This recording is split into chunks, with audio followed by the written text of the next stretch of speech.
Oh, what is going on, people? Hang on one second.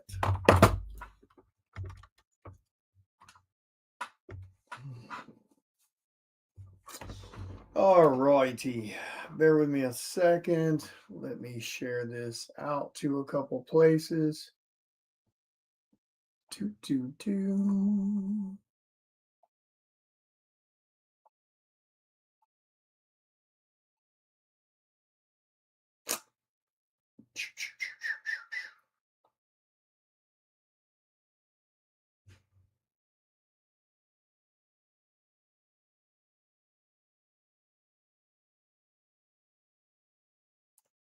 All right, I think settings should be right for people to be able to comment. Let me share this out to a couple places.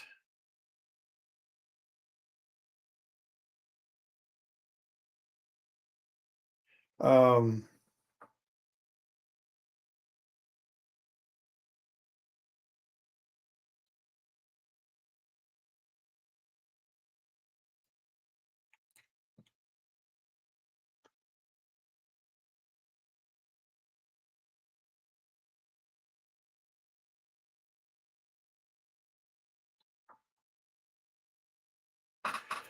um, hey, what's up, man?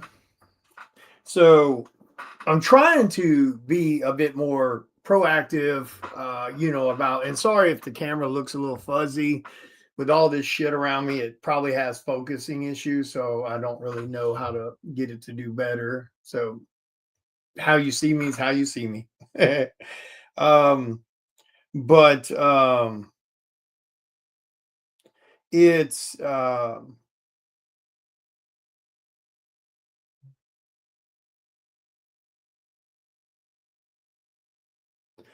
I'm trying to be, when I am at home. What's up, Kevin? Oh, okay, cool. Yeah, if you want to come on, if you got something you need to promote or something, Kevin, just let me know. I'll send you the link to this StreamYard. But I'm trying to be a bit more proactive when I am at home about going live a bit more and chatting with people, about comics, answering any questions they might have, whether it's the art side or the creator side or traveling to Comic Cons. Just trying to give people a bit more, bit more of a look behind the curtain because the majority of artists don't really talk about any of this. Yeah. Send me a PM on Facebook and I'll send you the link. Um, Hang on one second. Bear with me, guys. Um, but um, we're because the Facebook algorithm, we only get so far with that. With everybody's Facebook news feed going 1,000 miles an hour. A lot of people, they don't see what we post, they don't see what we're promoting, they don't see a lot of things. So the best way to do that a lot of times is live videos on YouTube and then sharing that out to Facebook. It seems like a lot of times that gets a little bit more attention than just posting stuff. And a lot of that has to do with I could have sworn I just saw him send me a PM. Oh, there it is. Um, so we're trying to figure out better ways to share out other content because that's the other thing too. People love to preach this community stuff and they very seldom partake in it unless it's them being on someone else's show promoting their stuff. we don't see a whole lot of people doing podcast type stuff, whether it's on YouTube or wherever. Excuse me. And it's definitely one of those things that um, you if you're not doing very well, it's a lot of times because it's lack of being seen. Because you might have product that there's people out there they may want, whether it's your artwork or whether it's doing commissions or whatever or creating comics, whatever the facet is that you kind of fit into. It definitely leaves a lot of space for people to miss out on stuff. So I sent Kevin a link, so he's going to jump on here and chat a little bit also, and kind of give us some of his feedback on stuff. What's up, Mr. Kevin James? Yo, what's up, man? Nice to meet you face to face now. All right, hang on one second. I got to fix my sound. I don't know what's going on lately. My sound keeps trying to come through my laptop instead of my actual speakers. So bear with me one second. So, I'm sure Kevin can attest to this. Well, you know what? Real quick, Kevin, while I'm looking at this, just so see that's showing. Give everybody a real quick rundown on who you are, what facet you fit into with this industry, and so give them a rundown of that: who you are, what projects you have going, and how you fit into this this chaos. Well, my name is Kevin Davis. I'm a comic writer, creator, publisher. I've been in the industry well, this year comes my fourth year now. Nice. But I started doing comics around 2022 when I was studying it, like learning the craft of it. Right. I didn't grow up reading comics, so it was a whole different thing for me. Oh wow. But Okay.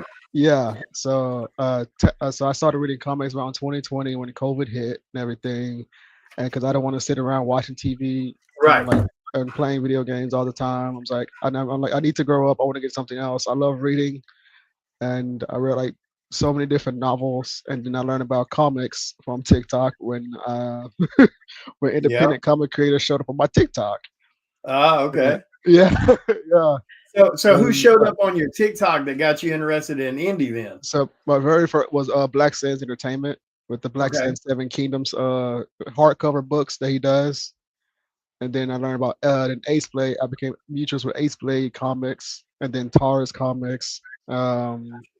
And then that's when I found out that Marvel was comic books as well, like Marvel and DC. I grew up watching like the animations, like the movies and shows of Marvel and DC, Right. but I never knew they were a different medium until Okay. 2020. And so I just went and like bought their digital products, digital copies of their comics because I didn't know if I was gonna like it. So I didn't want to like buy a physical stuff Right. because it's my first time getting into comics. So I'm like, I don't know if I'm gonna like it, so I'm gonna test it out with some digitals. Okay.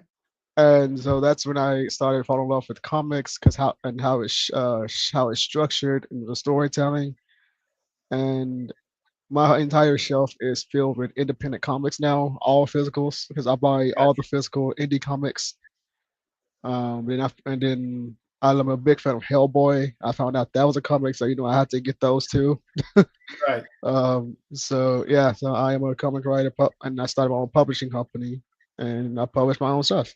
Nice. Nice. So yeah. And so, as someone who is really new at this, what's up, Lee? Um, what do you think about it so far? Because with you coming in as brand new, like you said, you didn't really grow up with comics or anything like that, and you jumping in it, in the last 4 years.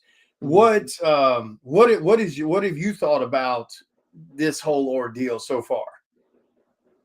Well, my first thought, I was like, this is challenging, um, especially trying to figure out what type of art you want for your story, and then two, I didn't realize that was some of these scam artists, Yep. especially now with people being lazy using AI and stuff. So I was like, this is getting ridiculous already. Like, good lord.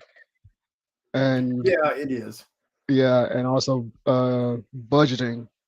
So I think that's like one of the biggest challenges is one finding the art that you want, and also you also have to be able to actually work with a person too. Yeah, So that's the other thing. That's how I kind of approach it. Like if I can build a friendship with you, I try to like build a friendship with you before I even think about a business partnership. Make sure we right. can actually work together, and like there's no like egos in the race and stuff. So I'm like, it's a hard industry, but I think it's very fun though because you get to tell your own stories. You Yep, don't have to wait on like a studio to greenlight your project, and you just greenlight it yourself when you're ready to do it yourself. right. But yeah, but I'm having fun with it. Dude, I love telling my own stories. I don't have to wait on nobody else, and it's really fun for me. And what book are you working on right now, or which book just recently came out that I you want to mention? The book I actually my next book is called Halloween. It's coming on Kickstarter. Okay. Coming out When does that one launch? well in a couple of weeks, February 13th. Oh wow, okay. Yeah. Little Friday the 13th launch. Yeah, I didn't even think about that until somebody brought it up to me. I was like, "Holy shit!" I never realized that it was on Yep. Friday the 13th. Like that is Yeah, I've got one hilarious. launching the very next day, Valentine's Day. We launched the Psycho Sal Omnibus for Oh, that book. Omnibus, hell yeah! And Yeah, I yeah, just we sent you. finally. I sent you the link in the private chat if you want to check it out. Yeah, yeah. Let me grab it real quick and I'll post it. But yeah, here's the cover for Psycho Sal that's launching on February 14th. So Dude, yeah, that we're is finally doing a clean. collector's edition. But let me grab this link here real quick, That is and clean. let's put that in chat. So guys, if you haven't checked out Kevin's Kickstarter, here's the link to it. Make sure you guys go support it. Give it a look, see, give it a share, especially. You know, because that's one of the things that we're trying also to get more people to do. We need more word of mouth from Mhm. fans, like ridiculously, like way more. It's so Agreed. insane that we have so many so many great fans, but that resharing on social media platforms is really low. And I'm not sure why or anything like that. A lot of times, I don't think it's definitely not anything malice. Mhm. It's just people don't think about it. They got so much other shit going on, you know. But a lot of times, that's also on our end. Now, anyone who's seen my page or been around me knows that I'm probably the heaviest promoter there is out there for my own products. Mhm. And then the products I'm a part of when I do covers for other people, I promote the living hell out of it. So, I mean, like I've mentioned to fans before, I usually do 3 to 4 hours every single day, 7 days a week of social media, Mm. just promoting new content, upcoming content, things for other people, stuff like that. What's Mhm. up, Daniel? So when it got, I mean, I'm sure you would agree with that, that obviously promoting is something that has to be done. Mhm. And it really is something that for the most part we all kind of drop the ball on, whether it's promoting our own products Mhm. to across different social media platforms, or whether it's you know, encouraging others to promote, or us promoting other people's content. I Yeah. mean, I'm sure you could agree with that's Yeah. something that we all kind of lack in, and we probably need to try to be a little bit more mindful about doing more of. Yeah, I agree. That's the other thing I really learned about is how you have to market yourself and you have to learn how to market. And and and yeah, sometimes the algorithm they don't show everything, but so you have to be you got that's why you got to keep going because so it can actually start showing. Yeah. But So to be fair, like so that is true. Like I've seen some of my hardcore fans, like mhm. they show up for everything type of fan. And there'll be moments where we'll drop a cover or we'll drop an exclusive or launch a Kickstarter or launch medals or something. And Mhm. there'll be a week or two go by and they haven't even seen it. And I'll finally get a message, oh my God, I just saw this today. I'm so sorry. Let me go jump on. I'm like, Yeah. no, no, no, it's okay. Nothing to be Oh sorry yeah. about. So we know the algorithm is fighting us because we're not paying them to promote our stuff. Yep. And then of course everybody's news feed who's got 2,000, 3,000, 5,000 friends is going a mile a second. Yeah. True. So True. you True. do miss a lot. But now, to be fair though, that's where I tell a lot of people as fans, you kind of need to check on the people you follow every so often, Mhm. and see if they've launched something or they're promoting something. So it does kind of, it does kind of go both ways. We need to promote more. We need to reach out more, especially with more live videos, because it seems like the live videos get a bit more traction than just random posting. That's true. That is true. I've noticed that when especially when I do like my live stream podcast, I realize that more views actually come in when it's actually live going. Because Yeah, and the when I'm reels get more, the stories get more. yeah Sadly, all those I think are temporary. Like I think they only stay up for a little bit of time and then they vanish. right yeah You yeah know, the one thing we're actually can get some good traction on doesn't stay up. no Um, so give yeah us the rundown about your book, just for anybody who's new here that may not have heard of you before or listened to your podcast. The book that's launching on February the 13th, Friday the 13th of next month. Give them a quick rundown on what that book is about and where that what issue is it or where that story's going or anything like that. so on this Kickstarter, this is called Halloween. This is part one of a two-part story I'm doing. So if you love clowns or hate them, this either way the story is for you. Ah, So, nice. so the story is two clown killers that are known as the duplicate killers because the original story is there were twin brothers named Evan and Ethan Okay. that go around social media just to find people to kill. They just pick at random to choose who their victim is. Ah, okay. But in Halloween is years later after them because they're supposed to be dead. And so in Halloween, the story is now it's two new clown killers, and you're wondering how these two clown killers going when Ethan and Evan are dead for years now. So it's now you're questioning, are these related to Ethan and Evan? I mean, yeah, Ethan and Evan, Right. or is there something deeper in the lore that we don't know about yet? And but the difference is with these two killers, they're going after a group of friends. Ah, okay. So these two killers are not as the same as Ethan and Evan. So now you're trying to figure out the connection. Why these specific friends are they going after? Like, what's their connection and why? And Ah, okay. so I gotta admit, this is one of the hardest stories I've ever written. And Well, as I'm still editing on right. chapter two, um, but dude, I A lot must of say people don't this realize, is dude, actually the one of my hard most part. fun.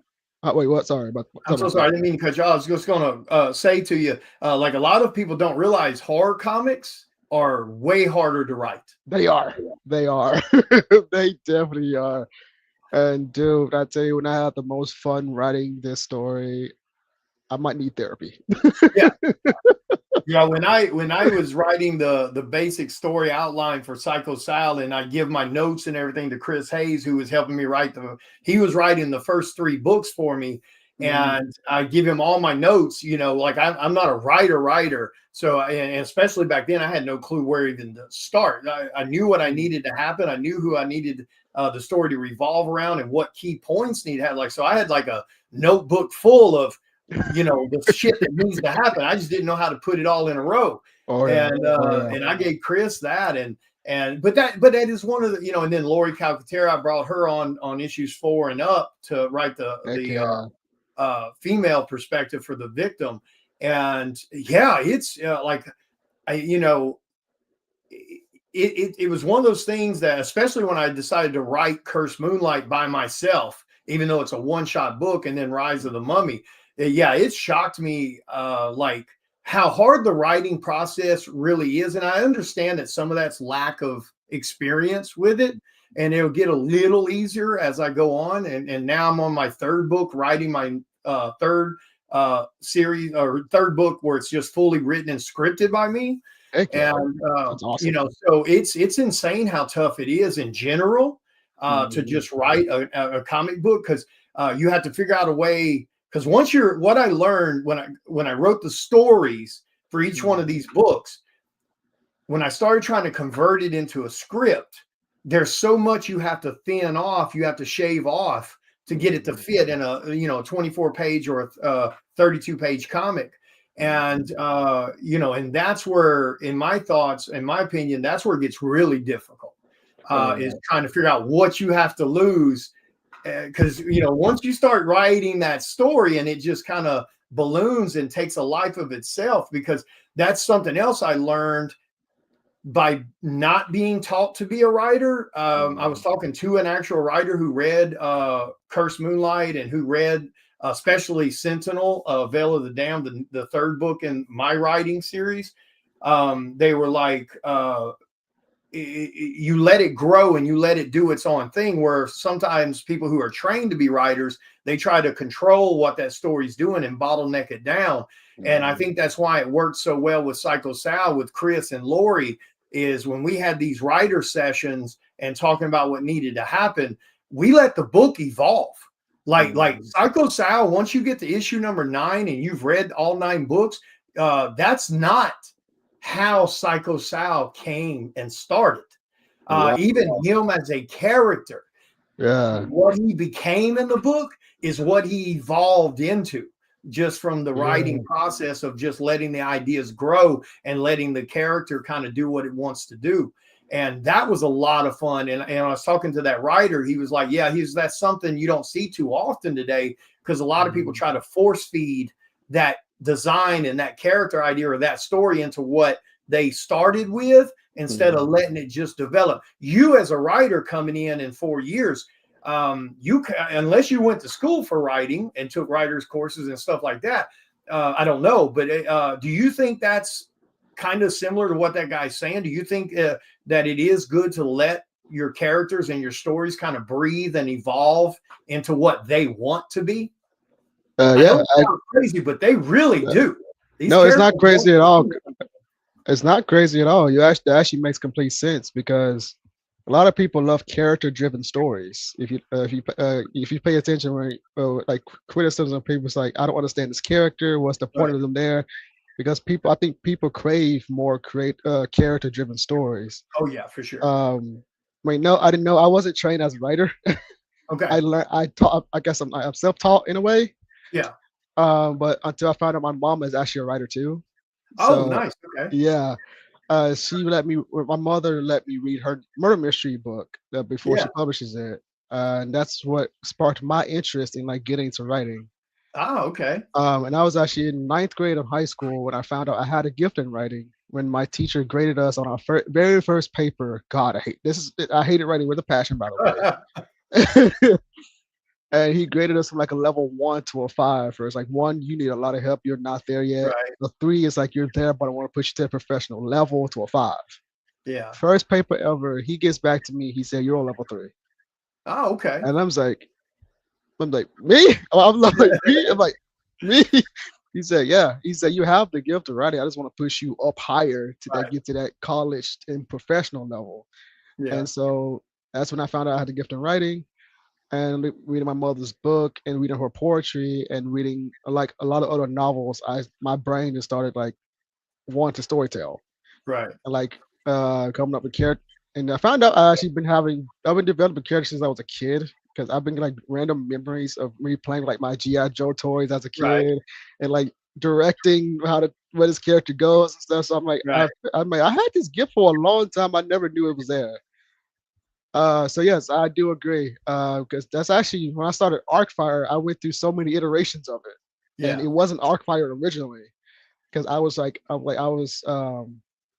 just trying to create a character. I was like, what would be my first comic? What do I want to do?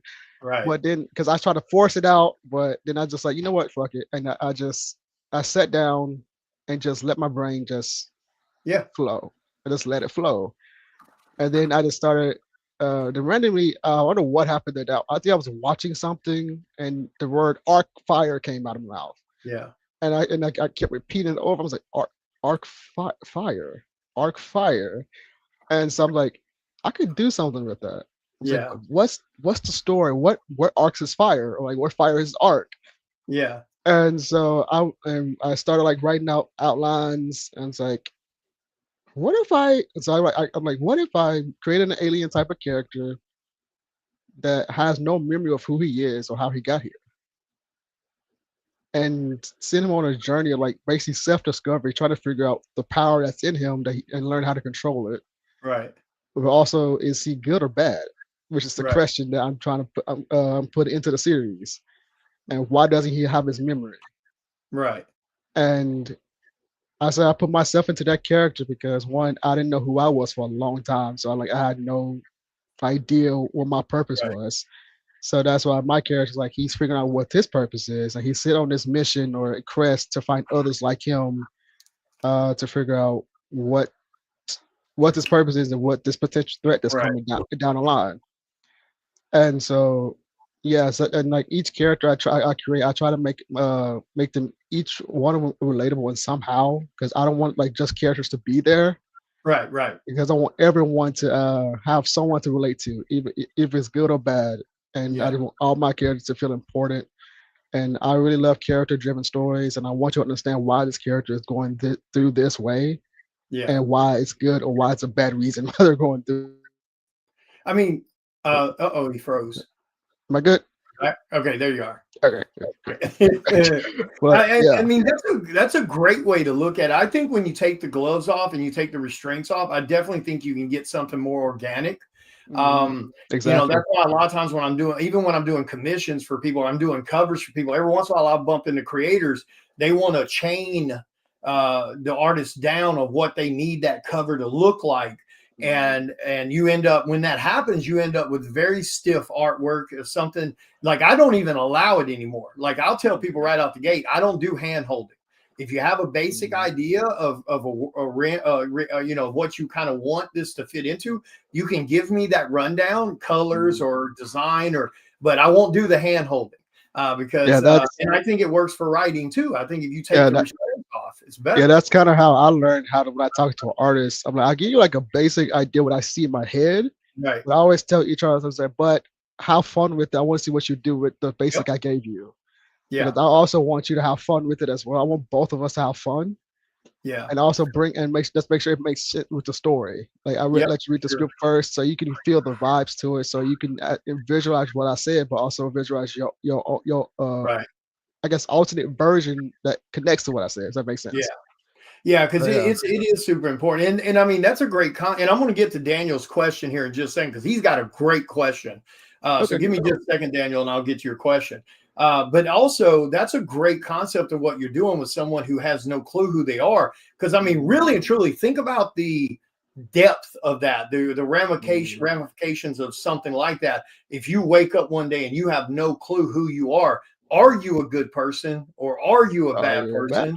Or are you in between? You never know. Yeah, exactly. Yeah. So that's a really good concept with that. So that's pretty damn cool. But yeah, let's get to this question right here because this is a good one. And I saw someone else, another creator or someone make a post the other day asking about, why don't all the indie people get together and create one umbrella like Image Comics did? And yeah, I saw that. Yeah, I saw that. Well, I'm gonna give y'all the real fucking answer for why that don't happen. So Daniel asks, is there a Facebook group only for promoting independent art and projects? There are Facebook groups that are indie groups, and here's the harsh reality of this. People post in those groups all the time, including myself. Almost zero interaction. And I'm talking about groups that have 3,000 people in it, 8,000 people in it, zero reactions. You make a damn post about your Kickstarter or your project, your book, and it'll have zero likes. It'll have zero engagement. Nobody gives a shit. Let's be honest. Now that can happen for two things. One, the algorithm. They never saw it. The other is they're so busy that they may have not seen it. Not everybody's one of the other things about us creators, especially if you're doing it on the level we're doing it on, where you're traveling to shows, you're constantly putting out new books, you're constantly doing podcasts, you're doing all this stuff to stay busy. We don't surf Facebook. So we'll go to Facebook. Like, even though I'm telling you I do 3 to 4 hours social media every night, that's not me scrolling the news feed on Facebook or Instagram. That's literally me sharing content, promoting this, promoting that, answering PMs, answering emails, etc., etc.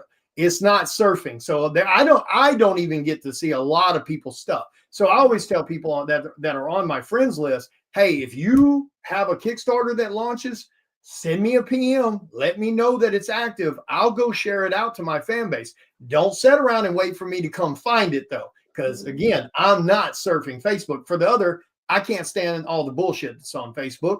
And with me not having a filter between my brain and my mouth, I'll start commenting and calling out stupidity on both sides of the aisle. So I just avoid it by not surfing Facebook. Now, here's, and I'm sure Kevin will probably agree with this. Okay. The reason we can't come together and be one community and cross promote and or go under one umbrella is there are too many lazy, jealous ass people. That's the sad, harsh truth. Too many people want to do massive this egos. much work, but they want this much recognition from it. Then you have people like myself, Kevin, and some of these others who are doing this much work and they're getting about this much attention from everybody else. So it's the same concept of any job in the world. If you're the guy that works your ass off, that busts your ass, you get the least recognition. And while Joe Blow's sitting out there having his 30th smoke break of the day, playing on his phone out back while you're working and stocking shelves or whatever it is you're doing. So it's the same way. Yeah. And it's actually funny when you mentioned that because I do a lot of this every single day.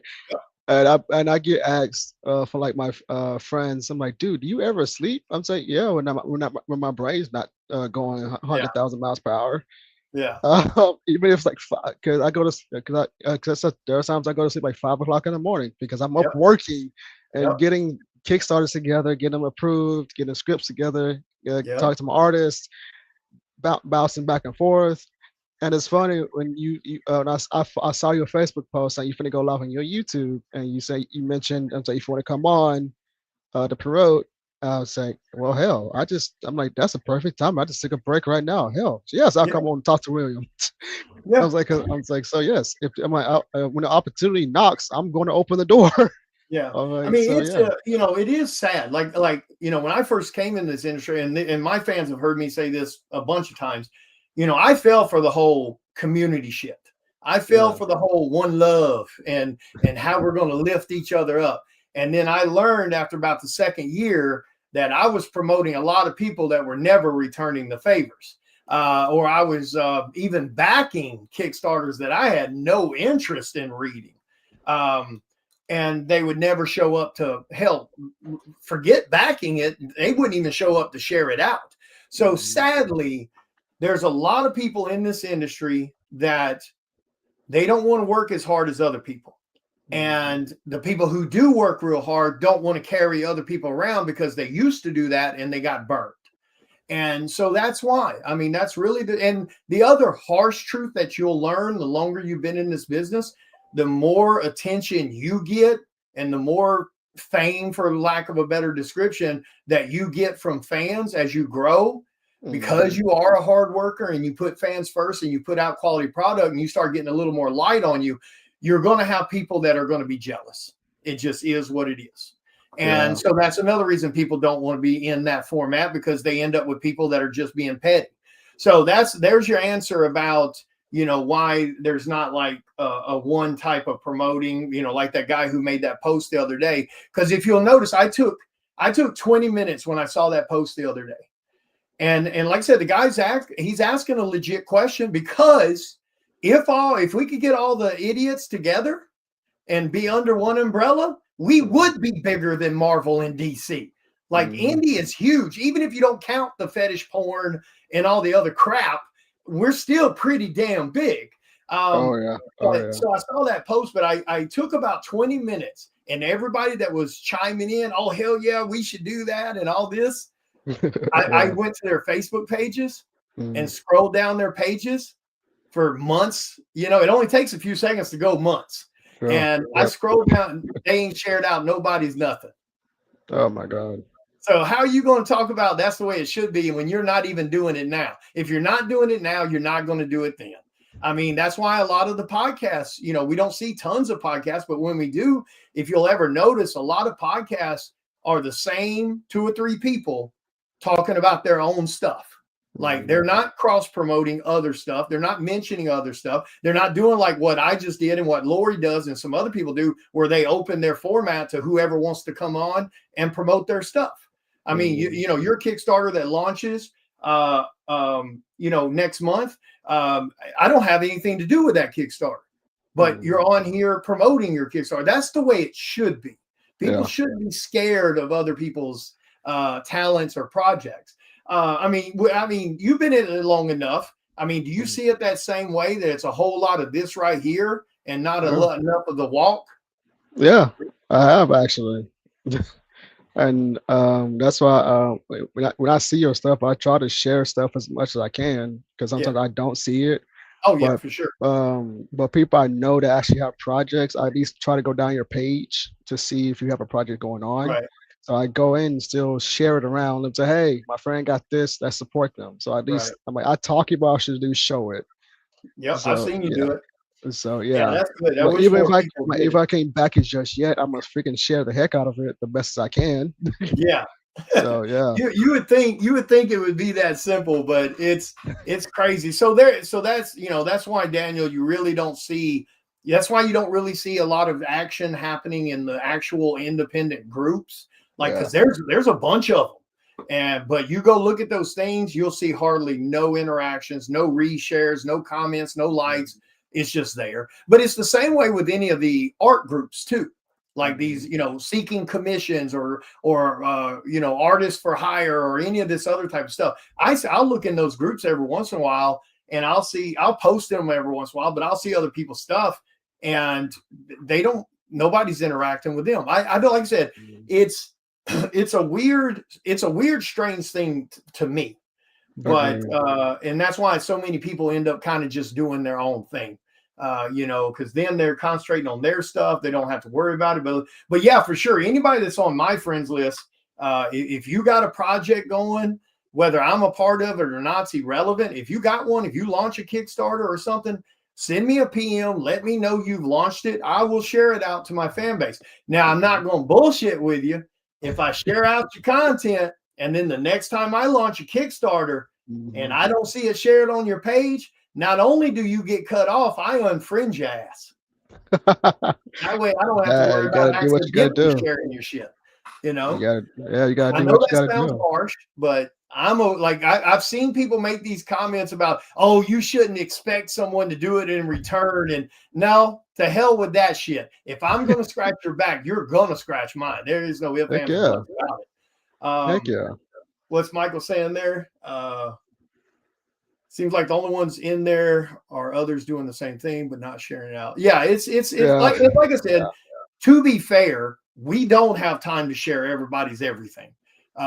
You know, if you're as busy as we are and you're doing it on the levels a lot of us are, like I said, we're not surfing Facebook per se. So we will miss a lot of stuff. And, you know, and we don't get notification. I mean, I've had moments where people have commented on shit on Facebook, and it'd be 3 days, their notification finally pops up in my notification window. And I look at it and it was from 3 days ago. Yeah. So $1 million company for you. You know, it's ridiculous. So your book you're working on right now, and anybody that's in here listening, if you want to come on here and talk about the things we're talking about, you're welcome to join. Send me a PM on Facebook while we're live. I'll send you the link. Whether you're an artist, whether you're a fan, my door is open format for anybody, however you fit into this industry. You don't have to be a creator or anything to jump on here and give your thoughts and your opinions. You can just be a fan that wants to talk about their viewpoint on it. But with your book you're working on right now, how many issues do you have planned for that book? For this one, it's just a two-parter. Oh, okay. Yeah, right. I'm keeping it 2 parts because one, it was the hardest thing I've ever written, and I don't want to, what people say, milk the franchise. Yeah. So I was like, I'll keep it at 2 parts, and I'm gonna do a different story that might be in the same universe as this, but just Hall of Fame, and it's just part 1 and part 2. This Kickstarter. And remind me, is this your first publication or no? Second? This is actually my 3rd. Oh, okay. All right. I knew it was somewhere in that first year. Okay. Yeah, it's actually my official 3rd one. All right. Like, Well, your other book you did. Tell them about your other two books, and do you have them where people can order them and get your uh, other stories also? yeah, yeah, Arcfire. It's spelled ARKFYRE. Arcfire. Okay. It just landed on Amazon. It's on Barnes and Noble as well. Oh, Issue, nice. yeah, issue one's out there. Issue two, got a few more, like the final 3 pages to get from my artist. Then that's gonna be going to print. That will soon be on Amazon and Barnes and Noble and other stuff. But you can also check out my website at kevinside.com Yep. to see everything I do. Okay. Kevinside is spelled KEVISYDE.com. Okay. So you can see everything I do from things that's coming soon, and I also publish 3 other people's novels under my brand now. Oh, okay. So yeah, you can see it at kevinside.com. That's where you can see everything I do. Okay, Yeah, and whenever we end this show, do me a favor and be sure to jump back in the comments when it's over and put your links for all that. And for those wondering why I'm on YouTube, which I always share to YouTube anyway, but the reason I'm live on YouTube and it's not live on Facebook, I got a 30-day from Facebook.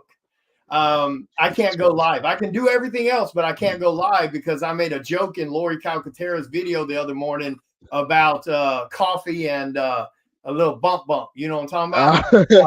And they actually gave you a 30 days for that, they really? gave me a 30 days for that God. comment.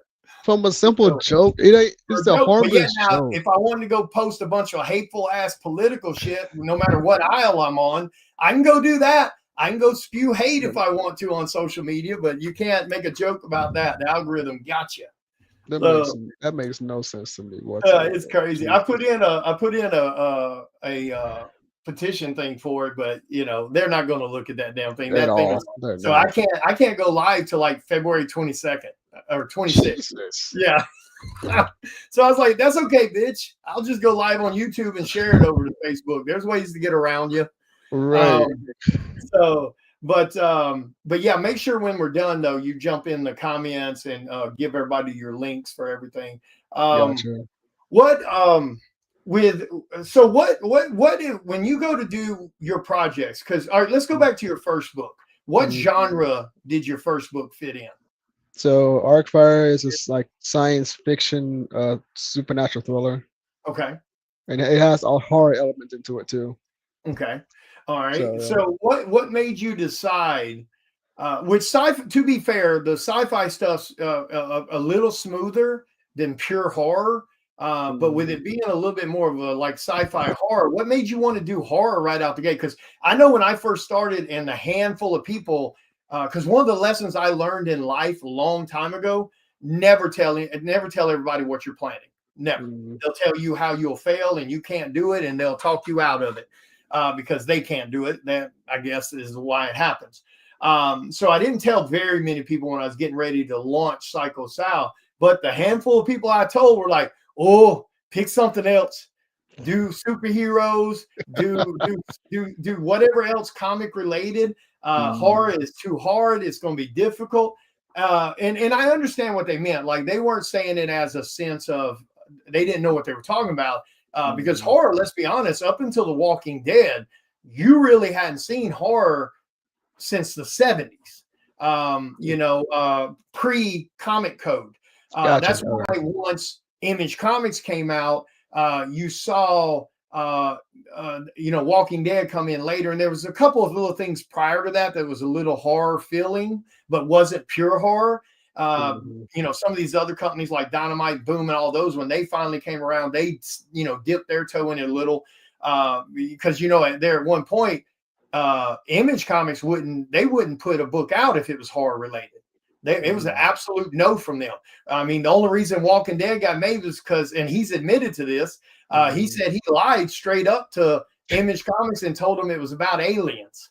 That later on in the book, zombies is just what they caused, and later on you'll see the aliens and what really going on. So he lied to them when he first pitched Walking Dead, and that's the only reason it got made, because they straight up told him, we don't do horror. Horror doesn't sell. So I knew horror was going to be a tougher niche market. And luckily the fans bid into Psycho Sal and they've really dug it. It's done really well. So I, knock on wood for that. But when you guys started, Did you have any moments like that where people say, "Oh, don't screw with that. Go over here and do this. It's easier." And and I'm not gonna lie, it probably would have been easier, and it probably would have sold more because Mhm. I see, for lack of a better description, superhero comics in the indie world that, especially if you have half naked women on it, but just those in general, they do sell really well, and they do okay on Kickstarters. I've watched a lot of them, brand spanking new number ones, doing $30,000-$40,000 on Kickstarters. And there's been a couple I've backed, and then I got the books, and I was like, "This is shit." Like the writing is garbage, the storytelling is garbage, the art is so. Which the art I can overlook a little bit because paying artists can get expensive, Yeah. especially if you're doing color also. So that I can overlook a little. But when you start looking at, the stories are just bad, and then they're doing these kind of numbers, like that proves the point that it's it's a little easier market for people to take a chance on. So what Yeah. my question to you, what did, when you were doing that, did you get any of that, or did you have that thought at all? Like, oh, this is going to be a tougher market than the common? Surprisingly, no, I did not at all.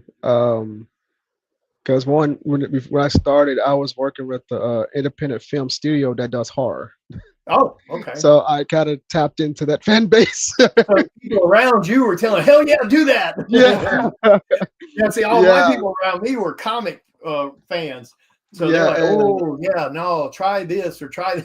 And I was like, yeah, and I wrote a novel for that independent film studio, and everyone in that studio, they loved my writing, my horror writing. okay. And I said, I'm thinking about getting into comics and like potentially turning this horror book into a comic someday, or like Right. doing horror comics and everything. And I was like, please, when you do, give it to us so we can promote it. Oh, that's cool. And they actually backed my book. There you But, go. and so when I brought out Arcfire, the original version of Arcfire was straight up horror, like um if you like love like old school horror, like Evil Dead horror. Yeah, yeah. That's originally how I was thinking about Arcfire, but as I kept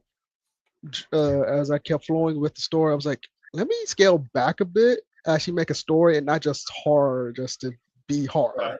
you know. And so I got inspiration from like Charmed, Halloween, Stranger Things, Alien. It's like Right. Alien. And so I was like, let me tweak this some more and actually do a mixture of things. So I brought in the science fiction into it, mixed with a little bit of horror and thriller. Yeah. And also, that's also I figured when I'm writing, I actually figured out writing horror and fantasy is actually my strong suit. I'm really more comfortable writing it, and it honestly flows out better for me Yeah. in horror and fantasy. And I've been a huge horror fan since I was a kid. I Yeah. grew up watching, even though I snuck around because my mom was kind of blocking me from watching. Yeah. But as a kid, of course, I snuck around. I got in trouble for it, of course, but it happens. It was worth it. Yeah. See, I was on um, the other end of that. The first movie I ever saw, I mean, I'm a big horror person. I mean, I'm tatted up with horror related tattoos. I'm a heck big yeah. horror nut. My first movie was that I can remember was the Texas Chainsaw Massacre at the drive-in, and my mom took me to see it, and I was, I think, 7. Oh So wow. yeah, Heck and yeah, so I dude. was hooked early, and Yeah. I think my first one, my mom actually showed me was like Hunting in Connecticut oh, that's a good one. and Insidious. Ah, that's a good one too. But So Haunting in Connecticut's a real good one. Uh, yeah. So that one. she's like she gonna let me ease into it, even though I've already started watching horror. That's funny But that yeah, I mean, I get what she was doing there. She was, especially with the Haunting in Connecticut, that's a bit yeah, more of the supernatural. yeah, It's not like a hack and slash, horror exactly. movie. Yeah. It's not Saw or anything like that. Mhm. Um, but so yeah, and I think that's what I've enjoyed about the comic side of it. Yeah, I understand it's a smaller niche market because Mhm. the other sad truth I was talking about the other day on the live video, the other sad truth I discovered and learned over the last couple of years, is where I started doing a lot of horror conventions. Also, people that are hardcore horror people, for some weird reason, the majority of them are not reading comics. So they'll buy your Interesting. T-shirts. Yeah, that was a weird one for me to learn, man. They'll show up to my table. They'll buy the hard prints that I have. You know, Yeah. what characters they'll buy. You know, they'll go around to these other tables and they're buying T-shirts and trinkets and all this other, you know, memorabilia that has to do with horror. But yeah, the kind of like I sell more Psycho Sal books and to traditional comic fans than I do horror fans. Wow. And I mean by a large margin. That is interesting. Yeah. It was funny. A friend of mine advised me, he's like, since I write horror, they told me I should definitely check out horror conventions and potentially see if you could sell some horror comics there. Yeah. Because you'll sell some, don't get me wrong. You'll sell some.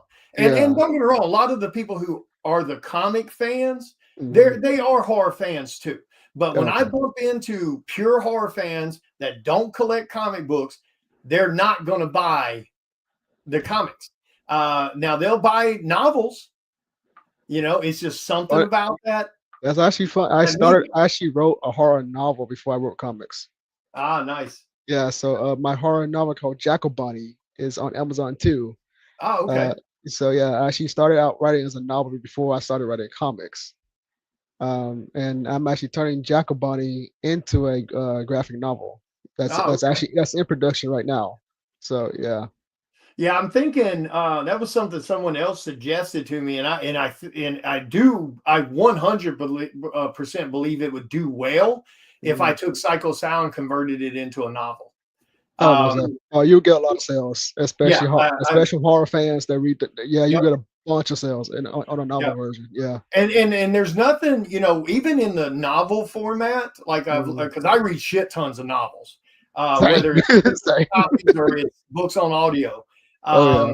You know, I listen to a lot of books. I actually read a lot of physical books, and there's out of all, and again, it's a lot of stuff: horror, romance, action, suspense, westerns. I read a little bit of everything, and I've not seen anything yet that's crossed my path that fits in the same format as Psycho Sal, with the whole perspective changes, allowing you to experience each one of these moments in the lives of these characters. Like you'll get a little bit of it in certain little movies kind of things. Where it'll bounce around a little, but most of the time it's just like the cop and perspective sometimes, and then maybe the killer a little bit, but you don't see it very often. So I need to do that. I really do think, because I've discovered writing the concept stories that I do pretty good at. It's once it gets to the point of trying to convert it, because every single one of the books so far, well, he was just a bundle of notes, but I sat down for Cursed Moonlight and I wrote this whole story about what's happening in that book, and then I trimmed all the fat off to turn it into a script, and that was really hard. That took longer to do than it did writing the freaking story. You know, so kudos to you guys that do that all the time. It's amazing how difficult that is to go from a story to a script. And then I did the same thing with Rise of the Mummy, and then I've done a really big write out for Sentinel of the Veil, Sentinel, Veil of the Damned. That one's going to be at least a 3-part book on that one, where the other 2 were one shots. So yeah, I think I might sit down and try to do that at some point and convert Psycho Sal into an actual, you know, full-length type novel. I think it would do extremely well. So what have you got? So after you're about to launch this one in February, and I'm so sorry, remind me again, is this issue number 1 or issue number 2? This is number 1 of Hall of Fame. Okay, so you got one more book to do for that one. What's your next project after that one? Because if you're like most people, you already kind of know 2 or 3 books down what's next. Yeah, I already have like 4 other Kickstarters. So 4 or 5. I lost count, if I'm being honest. So my next one is Skin Shifter, which is the comic graphic novel version of Jackal Bunny. Okay. which is an alter ego horror story where the villain is name is Sabrina Jackal, and her alter ego is Jackal Bunny, Okay. and she has been sent from hell by this thing called the Corpus Fiend to get a soul named Amaya Fitzgerald, Yeah. and so this entire journey you're trying to figure out what's so important about Amaya, and then there will be secrets revealed about Amaya, why the Corpus Fiend want her so badly. And I would say don't trust many characters in the story because a lot of more assholes. Uh, Yeah. but yeah, Okay. that would be my next one, and then I have Mad Pops. That's it's a it's well, I'm going back to my science fiction horror and Mad Pops a bit. 'Cause I really have fun writing science fiction horror. I really do. I've noticed that when I'm writing, I really have a lot of more enthusiasm writing science fiction. Yeah. I think it flows better if that makes sense. But Mad Pops is two brothers who has powers. One has telekinesis and strength, and the other one, um, shoot, I forgot. It's in my notes. I forgot Yeah. exactly. Yeah, Oh, that's but okay. You don't got to give away too much. I don't yeah, want to. You want to yeah, kind of make them have to go look at it too. We can't just give you guys everything all the time. right. But, But in Mad Pops, it's more of a apocalyptic okay. story. It's two brothers fighting off different types of monsters and creatures that I've been told that have a crazy mind that I created in the story. And there is a villain. I called it Mad Pops because there is a villain called Pops in the story. Um, but yeah, that's a supernatural science fiction. I kind of have a little bit of Western in it too, into it Okay. too. That's not a So bad. Like westerns are picking. I've noticed in comics, the western genre is kind of picking up a little steam. I mean, we got Path of the mhm, Pale Rider that's been doing really well. mhm. We've seen Deputized with Chris Hayes and The Road and stuff like that with Chris Hayes. And I mean, there's a bunch of other ones, but Oh yeah. yeah, I'm glad to see that. Like, I'm not a big Western person, but I mean, Mhm. I've read a bunch of Western books. I've watched a lot of Western movies. My dad was super into that stuff. My grandfather, who raised me, was super into that. So I've seen a lot of the old classics with my grandfather, that had to do with John Wayne or the TV shows that used to come Mhm. on back then. They're like Rawhide and things like that. So I saw that every once in a while. Oh And of course, man. I've seen, 310 to Yuma or Grit or Tombstone, so that's kind Mhm. of cool to see in the comic world, that kind of picking up a little steam. And it's really cool to see the horror stuff because, like I Mhm. said, during the comics code, there were no horror comics. Yeah. And then a Uh, few indie companies started doing a little bit. But I mean, it's definitely picked up over the last 8 years or so. And yeah. I do like to think that we're part of the reason it's picked up because Heck people are yeah. seeing Heck these yeah. books in the indie market because nobody else was doing them before us. Facts. Yeah. Now you got DC over the last handful of years that dropped, DC versus Uh, vampires. And then you have Marvel, bringing back Marvel zombies and stuff like yeah. that and doing these you got Image Comics. Jesus Mhm. Lord, haha, Ice Cream Man, something's killing the children for those other because that's who's that? Boom, who was something's killing children, or is that Image Comics too? Shit, I I can't honestly remember. don't know. I don't Yeah, remember. I can't remember. But anyway, my point, you Yeah. see all these companies that we don't do horror, now they're doing Yeah. horror. So that is pretty cool to see that. And then I actually have another Russian horror that's a gunslinger story where Nice. where the gunslingers actually half demon and half human. I thought it was Boom. Oh yeah, So yeah, okay. so I mean, that's what I tell people. Like, you can't be concerned with what the big companies do. Yeah. You don't like I said, I bucked the system at first. People were telling me, "Oh, you can't do horror, man. Don't do it. You're wasting your time. It's going to be too difficult. You're going to lose your ass." Or if you're going to do horror, you got to throw naked women on every damn cover to get the shit to sell. Now, don't get it wrong. If I'd have slapped naked women on every damn cover, we'd had $40,000, $50,000 Kickstarters. There ain't no damn doubt about it. That's Um, true. That's yeah, sadly if true. I'd have done Yeah. superheroes, it'd have been a different story. But Psycho South still did well. I mean, it did great Yeah. numbers on the first Kickstarter. It's done great numbers on every. Now, is it doing $30,000-$40,000 Kickstarters? No, but it's because we didn't play into the what I consider crutch bullshit. Yeah, you gotta And I'm start not somewhere. bad mouthing anybody that uses it. Mhm. I can't blame anybody for playing the game. I Yeah. just wish there wasn't a game to play. I mean, Oh, yeah. it's the same way with these, people on TikTok and Instagram bouncing their tits for 30 seconds. You can't really blame them for playing the game, but I'm glad it did do well, and I'm glad to see more horror popping out. And now we're seeing a bit more Western related stuff. Now, I do think on your end, though, like with what you're coming in with, I would like to see more of that, because I did enjoy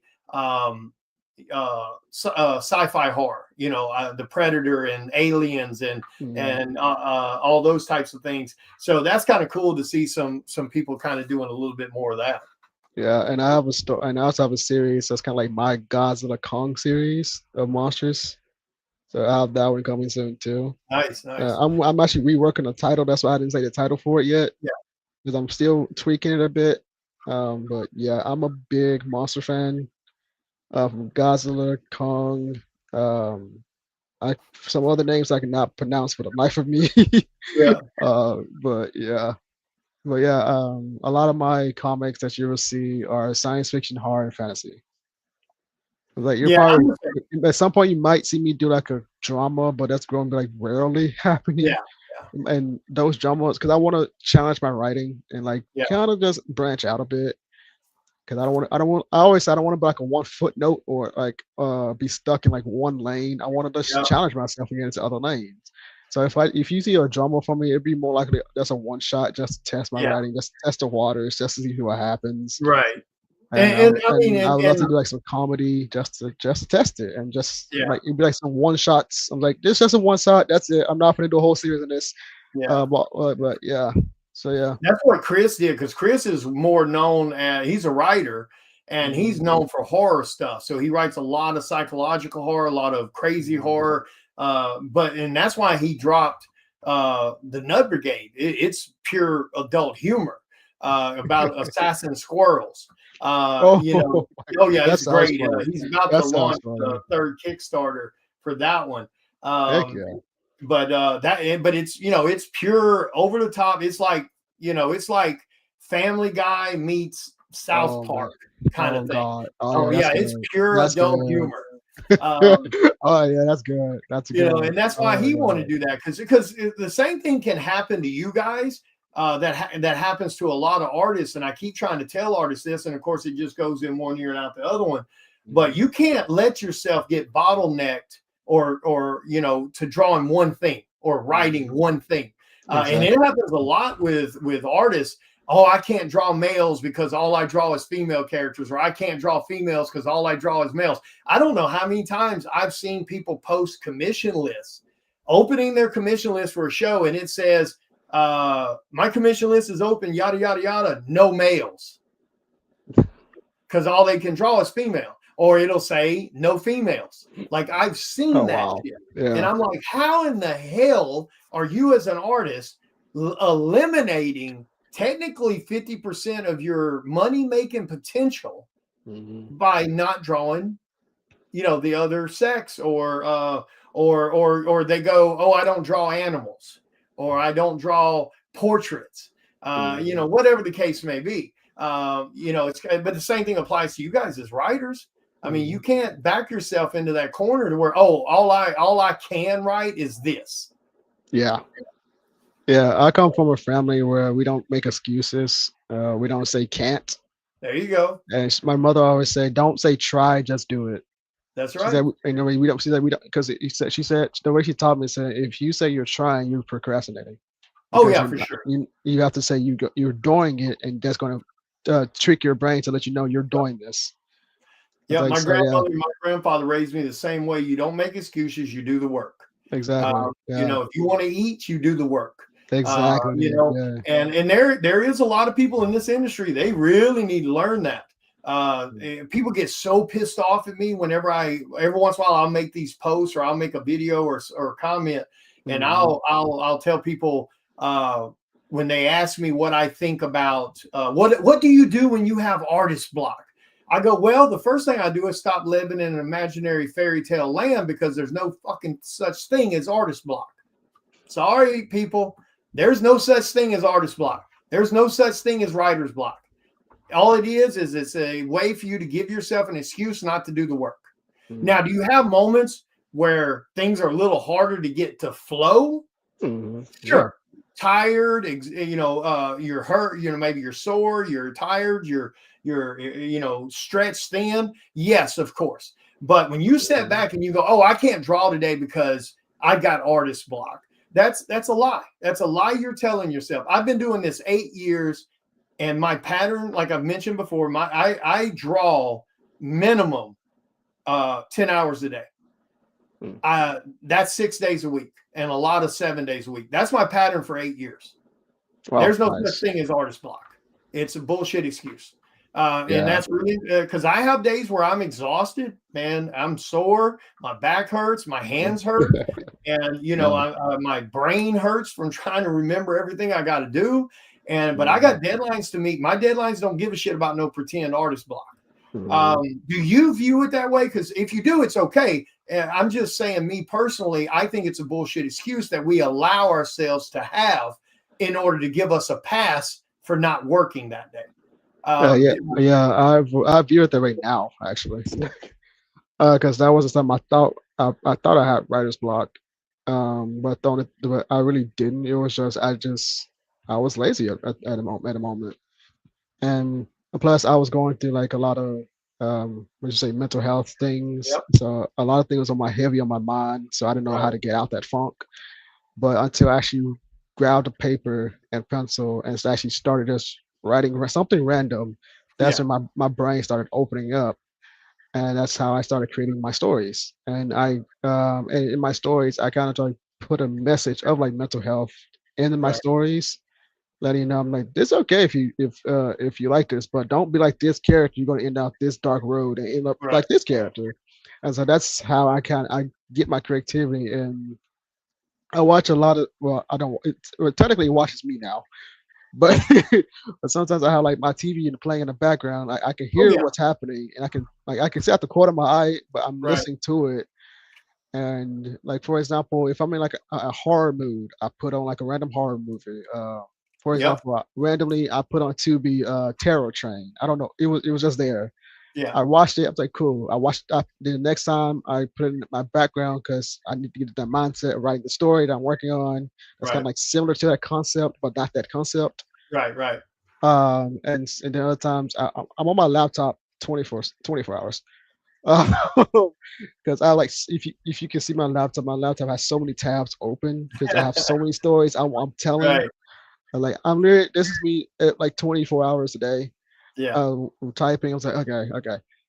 But then I have an idea for another story. I was like, I'm like, let me put it in this tab. I'll get back to it. Damn it. Yep. Jesus. Then I have another stuff for a third story. I was like, jeez, I'm trying to finish this freaking script.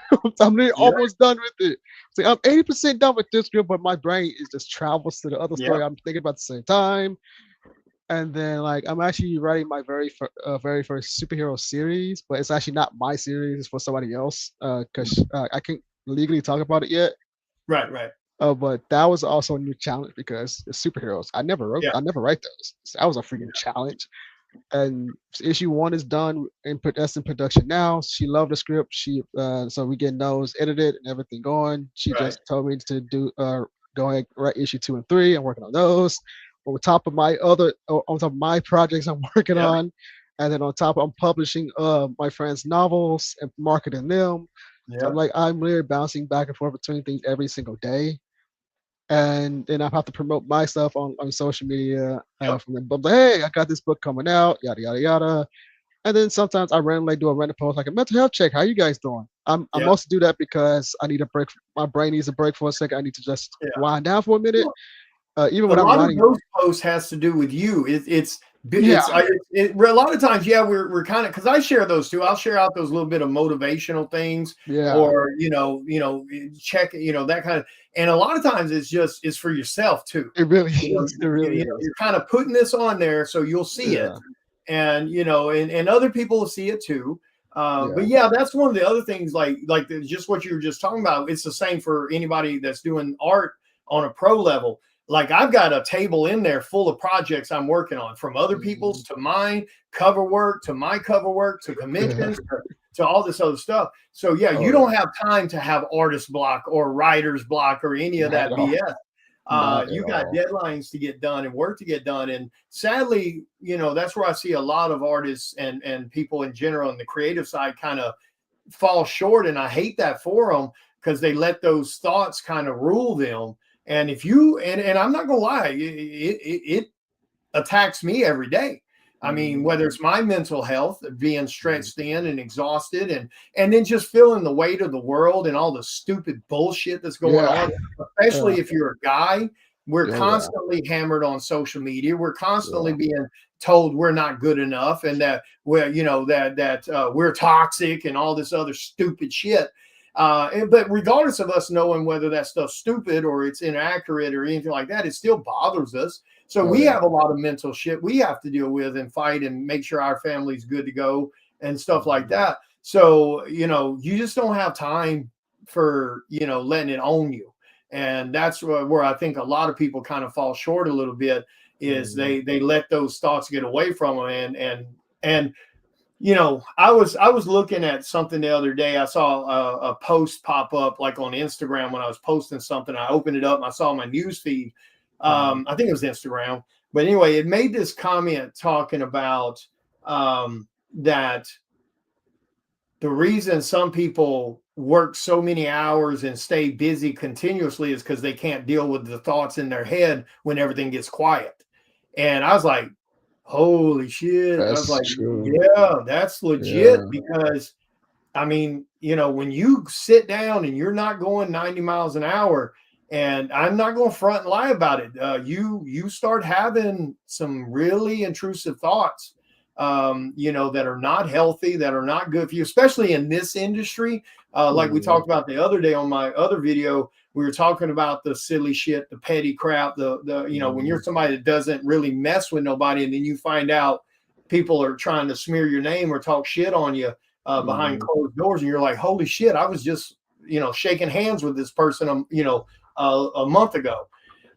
It kicks you in the gut, and then you have the normal imposter syndrome and stuff like that. When you start getting a little traction, you start doubting yourself. So I don't give a shit how tough you might behave or look or are. Mhm. That stuff starts weighing down on you. And I was sitting there thinking, I was like, God damn, is that really why I do so many hours a day and stay busy so damn much? Because I don't want to sit and deal with whatever comes in. So, but I think that's how you fix it, because you can't Mhm. deal with that you can't fix those imaginary problems, that you're putting on yourself. So I think that works. I think staying busy works. Yeah. So Oh yeah. if I'm thinking Oh yeah. about deadlines, I'm not thinking about some petty, stupid crap some prick said. You know what I'm saying? Yeah, Um, I'm like even like when I'm out when I'm on social media and I see so many when you brought up the politics and stuff, uh, I was like I see that every single day. I was like, I don't have time for this. I'm going to go nope. back to work because I'm tired of it. I was like, I'm going back to work. Literally, that's how I am. Like on TikTok, I was like, especially with, like this stupid relationship stuff people talking about. I was like, if he don't do this and that, he ain't the one for you. I Uh-huh. was like, I don't have time for that. I don't give a crap about your trauma. Yep. I was Well, like, the oh, other okay, thing we've that's learned. enough social media for me today. I'm going back Yep. to work. But we've also learned that people like to, not to get off on that tangent, but Yeah, people have gotten too comfortable and they use it as an excuse. And that's using any type of trauma they have to act like a yeah, dick, yeah. you know? So I that's agree why with I that. don't engage with. That's right, Daniel. Idle hands, man, idle hands. But that's why I don't engage with them. And I'll see other artists engage, and I keep telling them, I'll send them a PM. I'm like, hey, dude, let it go. Whether it's the political shit, whether it's the man bashing or whatever you're looking at, just Yeah, don't argue with them. Let it go, ignore it. And I know it sucks, but you're not going to change anybody's mind. Let's just nope. be honest. Whether you Yeah, lean left or you lean right, or whether you hate men or love men, whatever the case may be, when it comes to those heavy subjects, or if it's religion, you're not going to change Not anybody's mind. much at all. Arguing That's with them does nothing. man. I see so many posts. I go to the comments just for a laugh because I know there's somebody arguing over something stupid. So when I need a comic relief, I just go and read the comments. Yeah. And I was like, your information is wrong, but I'm not gonna say it because I'm not gonna That argue does no with you. good.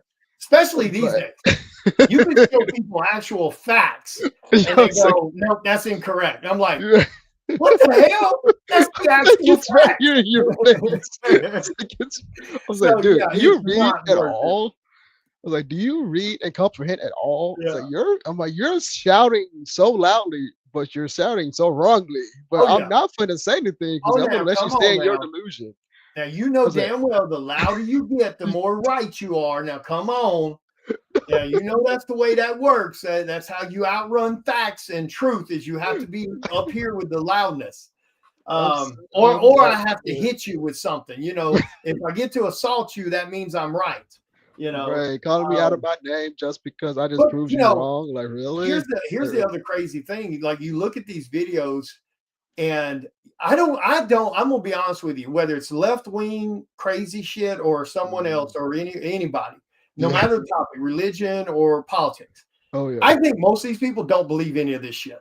Don't even I think because we're in a world where a video can go viral and you could get paid. I think I think a lot of people, now don't get me wrong, some of these people have some serious ass mental problems and we need to reopen some asylums. I'm just going to be blunt about that because some of these people are lost their damn mind. You're not wrong. Can we get a mentality is out of control. But can we get a asylum? I think some of them just do it for the clicks, you know. Yeah. I mean, because we see people doing it in the comic world every once in a while. They'll make some controversial post on their art page or their retailer page or something to get people to interact because it damn sure works. Like we tested it. I've went and sat here and post weeks of positive shit, promoting books, promoting appearances, whatever the case, promoting other people's projects, almost no interaction. And then I can go do a test post and make a post with a kind of a heavy political thought or whether it's even religious. Boom, post. I mean, comment, shares out the wazoos. People I haven't heard from in years, all of a sudden is sharing out a post I did. You know, so it's crazy it how is, man, something sparks a conversation. Well, more of an argument than a conversation. Yeah. And then, but when you post something positive, it's crickets. I was like, I don't get it. It's like, okay, let me say something about the Democrats. Yeah. 400 comments come in 5 minutes later. And you can play both sides. You can say do I say something about Republicans against? Jesus Christ. But I'm sitting here going, hot damn, where were all y'all when I was promoting the last Kickstarter? Right. You know, everybody wants to talk about this, helping the small business, helping low income people make more money. Well, here you go. Share out the Kickstarter, back the Kickstarter. You're helping a small business. You're not helping a 1%er, you know? It's like, y'all share about help a small business, but you're not helping. You're not doing what you're saying to try to get other people to do. You're not leading the charge or whatever people say now. But the whole point of that, bringing that up, that was just like, you can't, because my point to that, talking about our other stuff, about our mental state, you can't get caught up in that. Because if you get caught up in that rabbit hole, again, whether it's religion or political or, you know, dealing with the sexes, whatever the case, man, that'll start messing with your head big time. You got to stay away from that stuff. So if you're an artist and you're a creator, if you do feel like you're having a moment where you can't create, even though I do believe block is bullshit excuse, don't go jump on social media, you know, and try to, well, let me go distract myself for a minute. And because that stuff's going to mess with your mental health so bad. So, So it's not like if someone tell me that they have like you said, a writer's block in a way, and Psycho Sal in me. Yeah, Psycho Sal tries to come out of me every once in a while. Oh, and there's a certain artist out there that likes to run his mouth. when I catch him at a show, I'm gonna let Psycho Sal loose on him. Uh-oh. And he already You got knows it. He hides from me at shows. Oh boy. Oh yeah, he'll leave 30, 45 minutes before the day's over just so he can avoid me. When I leave, I go straight to where his table is. He's gone already. Jesus Christ. But anyway, that's a whole nother thing. But Right. sorry, go ahead. What were you gonna say about the mental thing? Oh yeah. Or Well, the artist like, block, the blockage? yeah, like somebody brings up to me about they have a blockage, like they don't feel like creating, like they feel like depressed or anything. Right. I did a simple thing. I say, one, you're not blocked. You're like you're not blocked at all. You're just allowing that as an excuse, and then Yeah. you say you're depressed, but you're using that depression as an excuse.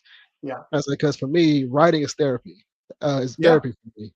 I was like, the only reason you're depressed is because you're not writing. Yeah. I was like, You're literally, fighting your nature. right. Yeah, I was like, write your thoughts out. That's how you're gonna start getting the Yep. creativity flowing. I was like, literally, just shut up for a second. Sit. I'm like, not to be rude, but shut up for a second. Yep. Just sit back, close your eyes, listen to like some wind, like you're a fan or something. Don't allow the room to be quiet. Do not Yep. allow it to be quiet, because being quiet, that will make things worse. Yep. Just put some type of sound around you, listen to it, and then just let your brain just relax, relate, and just let it flow. And I Yep. guarantee you're gonna have a story as soon as you just let that happen and let it flow. Yep. And it's like, so you're not blocked. You just need to like just calm your body down. I mean, your Yeah. body's just reacting to whatever is going on with you right now. You Yeah. just need to calm it Especially down. if you're a creative person, Yeah, you know, you got to let that out. Like it's yeah, something about it when you don't let, whether it's music or writing or drawing or whatever it is. I've exactly. Yeah, discovered that when I try to avoid it, I get very irritable. I get very anxious and stuff like Mhm. that. And then when I sit down and I go back to work, it's all kind of, you know.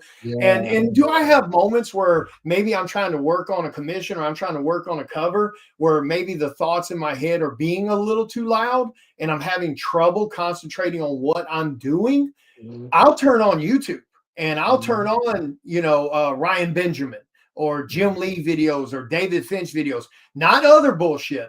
I'll turn on what pertains to what I'm trying to do. Yep, And so yep, I'll turn on these YouTube videos where these artists are sketching and talking about art and so on. And I'll sit there and watch that. And hell, before long, you're right back in the go of it.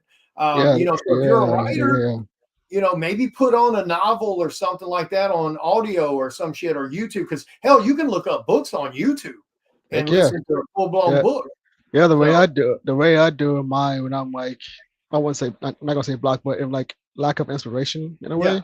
yeah, I put on YouTube. I put like a podcast on with yep, it's a group of writers like James Gunn. We talking about the Peacemaker episode, yep, how he writes the episode and talking to the actors how they how they reacted to reading the yeah, scripts. And because I'm literally writing a script, so I'm like listening to how he writes his scripts and everything.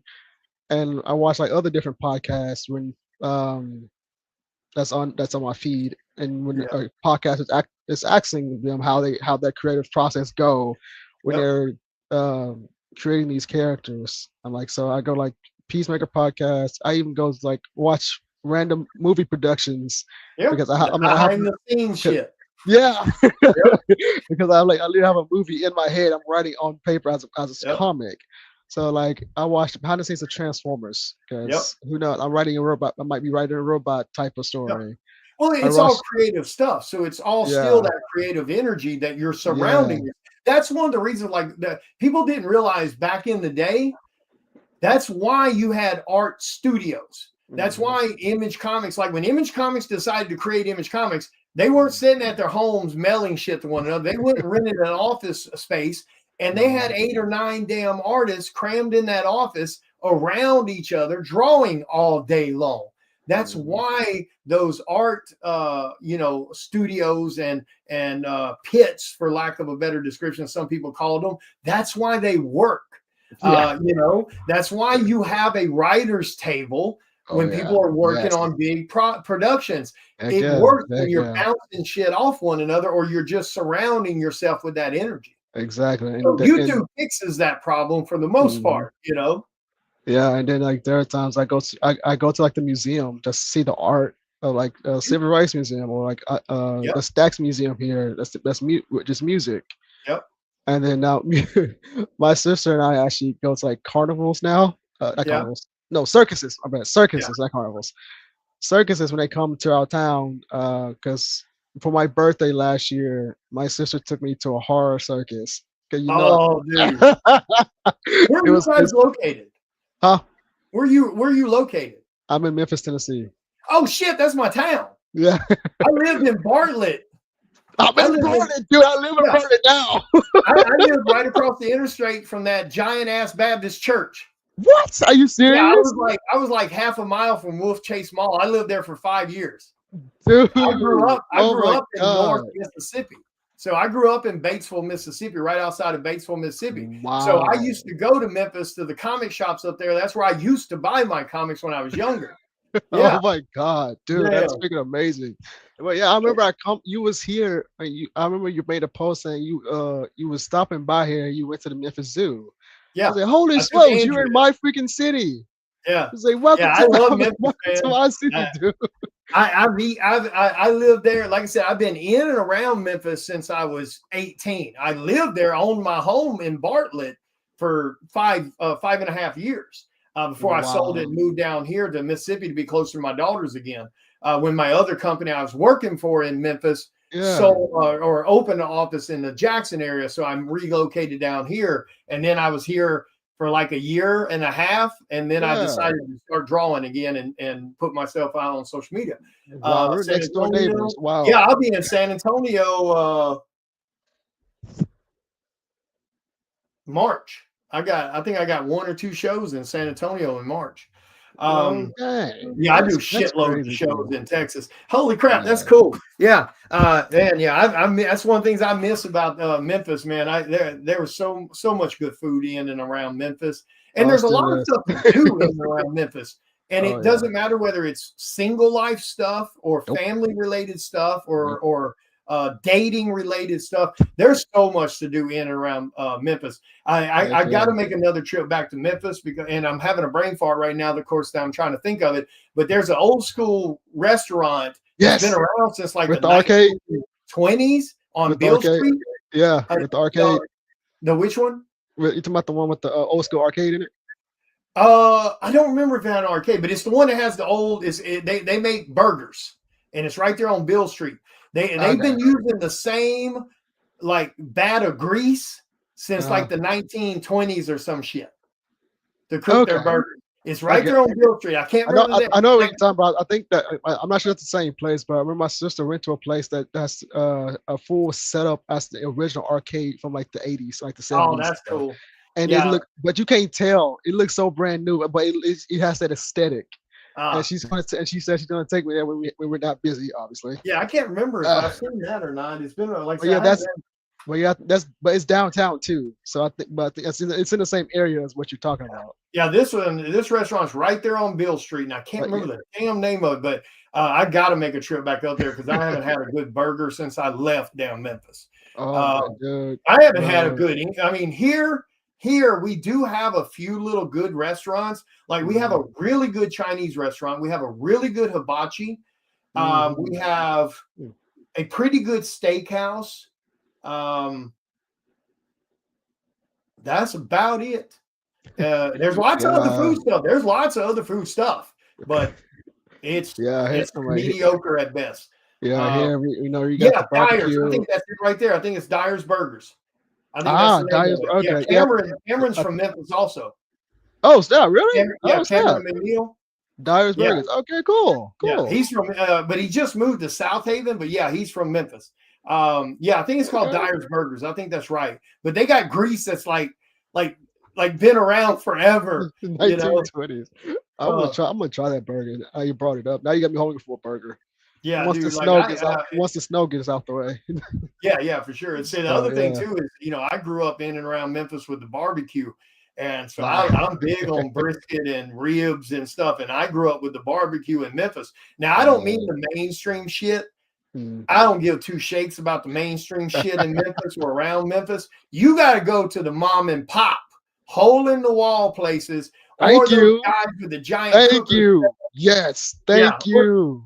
or the That giant cookers they set up in a damn oh parking lot. Now yeah, that's where you gonna heck get some yes, badass barbecue. man. Um, When you see that, you know you're gonna eat good and have some fun Yep. every And I'll time. tell you another food place you need to try if you haven't done it. It's out near the airport. And sadly, I'm gonna have a brain fart, and I can't remember the name of that one. I It's forgot. Uncle something. It's a family Oh owned shoot, I know what you're talking about. chicken, I had that recently, not recently, but the I had it chicken place. before. Yeah, The chicken, my Uncle it's something, uncle's. I know what you're talking about. I know, like, I love that chicken. dude. I know exactly what you're talking about. I'm telling you, as soon as Oh it my god, warms up, yes, I'm because going my to be making a damn trip back to Memphis just to go eat there. yeah, That's because some of the best fried chicken you will ever have. Yeah, that's yeah, stuff because that you'll my go home and auntie, punch your mama. yeah, because like my auntie had she had moved here and she had uh told us about that place that we never knew that was here. Yeah. And she took us there and dude, oh my god, that Uncle Lou's. oh That's it. was it Uncle was it Lou's. what is it called? Yeah. Uncle Lou's has Uncle, actually been yeah, on Guy Fieri's 2 times for Divers, Drive-Ins, and Dives. That show, I Guy love that show. Fieri. Yeah, yeah, Uncle Lou's been on that damn show twice. really. Yeah, Holy yeah. Guy smokes! went back for a second time on that damn store, Of on course he did. that business. Yeah, Uncle Oh my Lou's. That's god! it. Of course it did. Memphis, Uncle man, I don't Lou's. give a shit what anybody got to say about Memphis. I've traveled all over the East Coast, all the way to the Rockies. I've been everywhere from Wyoming all the way down, Wyoming to Nebraska, all the way down to Texas and New Mexico. I've been all the way over to New York, all in Boston, all the way down to Florida, and everything in between over here. Man. And I'm sorry. And anytime I go eat somewhere, I'm not eating at any damn fast food places or crap I have back home. So I go to places that are supposed to be good. People are giving word of mouth. And I'm sorry. I've been to like 2 barbecue places that was on par with Memphis. And both of those were in Texas. And I've had St. Louis barbecue and all these other places. And so I found 2 places in Texas that does really damn good brisket and ribs and barbecue. I found a couple of really good Mexican restaurants that are like not Americanized restaurants, not that bullshit. Not the stuff you see on every damn corner in every damn town. I mean, legit family-owned, Mexican restaurants that are cooking the real shit. I found a couple of those. But Memphis has, in my personal opinion, they've got some of the best food, and it's a huge variety of it. We're very diverse. Yeah, we're very diverse. They also got the best damn zoo out of any damn zoo I've been to, and I've been to almost every zoo on this side of the Rockies. Not all of them, but a good enough amount. And Memphis has one of the most incredible zoos. I mean, I drove from down here 3 hours up just to take Andrea one time to go to that zoo. And so that's a great zoo. But man, the music and the other great thing about Memphis, music wise, you never know who you're going to bump into. I was sitting in a bar, a hole in the wall bar in Memphis one time. I've had 3 separate occasions where this has happened, where I would go out and hang out with somebody at a bar on a Friday night or Saturday night. And I mean, a hole in the wall bar. We're just chilling. I was in one and Five Finger Death Punch came out and fucking played. No signs, no nothing. I was in one and Disturbed came out and fucking played. Yeah. No signs. No one knew they were there. And hell, I was in one time where Justin Timberlake came out and was singing blues and shit like that. So, that's the great thing about Memphis. You never know. Yeah, that's why Memphis and Nashville we battle each other. Yep. But yeah, my sisters and I actually went to Nashville a couple months ago. I get a change of scenery and everything. We checked out their zoo. I'm like, the zoo wasn't really as fun as we hoped it would be. It's not bad, but it's okay. Yeah, no, it's bigger than our zoo, Yeah. but our zoo has more activities than the Nashville one does. Theirs is similar to the way it is in Jackson. It's a bit more spread out. Yeah. If I remember, it's a lot of walking in between the certain areas. Where Memphis, it's not giant in acreage, but it's giant in activity. the way they filled it. Yeah. because you're not walking far getting from exhibit to exhibit. You're not at You know, all. hell, here in Jackson, this damn. To be fair, I haven't been to this zoo since like early 2000s. But Oh wow. the last time I went to this one, shit, you'd walk a half a mile to get from one set of exhibits to another. Oh You yeah. know, Oh, and I'm oh, sure yeah. that was intended to grow at some point, but Right. you know, just I don't know what it looks. I mean, hell, I know it must not be bad. They're talking about trying to get someone to buy the damn zoo, or it may shut down here, Oh, or at least that was the Jesus. last thing I heard. But Man. yeah, I've been to hell. I've even been to the Bronx Zoo in outside New York, there in New York, which that Man. was cool looking, Mm. but there isn't much going on. Oh wow. Yeah, it's Wow. not huge or anything. Now, to be fair to them, when I went, that was my first time I went to New York, and I went as a vacation. Wasn't comic related. I went there for vacation for 3 or 4 days, and Bronx Zoo we definitely wanted to check out, and we went like I think it was like the last week of April or some shit, and it was supposed like the week before it was like 75 degrees, Oh wow. and then when we got there it was like 32. So we still went to the Bronx Zoo. There wasn't many animals out in 32-degree weather. Oh my God.